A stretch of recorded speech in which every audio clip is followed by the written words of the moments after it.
Donnerschlag. Gedankenanstoß und Inspiration.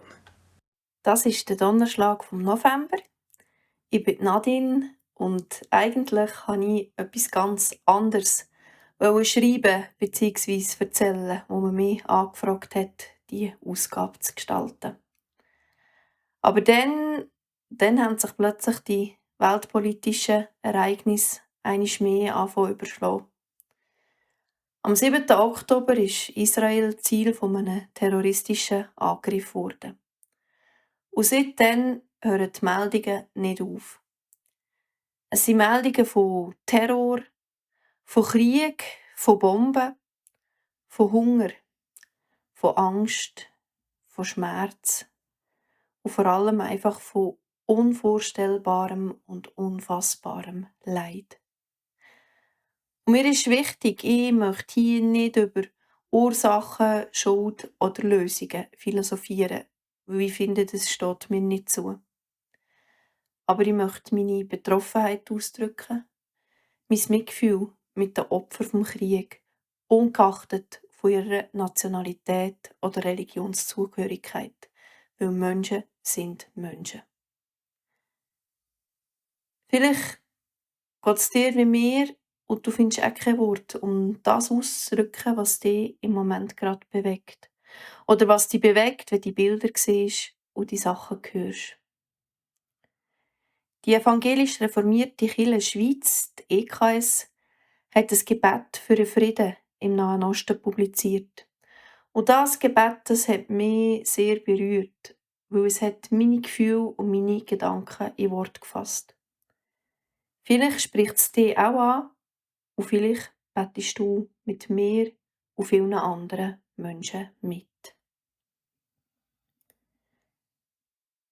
Du Ewiger, wir kommen zu dir mit leeren Händen und schweren Herzen. Da ist Krieg, wohin wir blicken, großes Leid in so vielen Häusern, Familien, die auseinanderbrechen, ganze Landstriche sind zerstört, verzweifelte Gebete bleiben unerhört.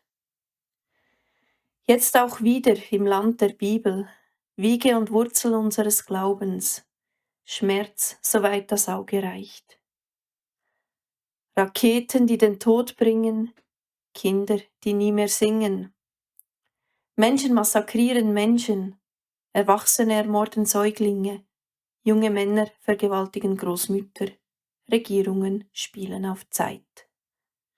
Manche gehen so weit, bis sie die Orientierung verlieren, keinen Rückweg mehr sehen, sich an ihren Feinden und am eigenen Volk vergehen. Manche Nationen und Organisationen tun es mit schrecklichen Angriffen, andere durch tödliches Schweigen. Du Ewiger, du Herzenskenner, du beim Namen Nenner, erlöse uns aus unserer Erstarrtheit. Komm mit deinem Frieden mitten in diese kriegerische Zeit. Zu uns, mit uns, durch uns. Schenk uns den Mut, auf andere zuzugehen und die Stärke, anderen beizustehen. Erfülle uns mit deiner Geisteskraft, den Gegenüber die Hand zu reichen, nicht auszuweichen, uns dem Hass tapfer entgegenzustellen, dem Wunsch nach Vergeltung die Luft abzuschneiden, uns in Vergebung zu üben, Versöhnung zu leben, an der Seite der Leidenden zu bleiben, ungeachtet ihrer Herkunft oder Zukunft, ihres Geschlechts oder Rechts. Du Ewiger, steh du uns bei, bleib du an unserer Seite, geh du mit uns weit und weiter.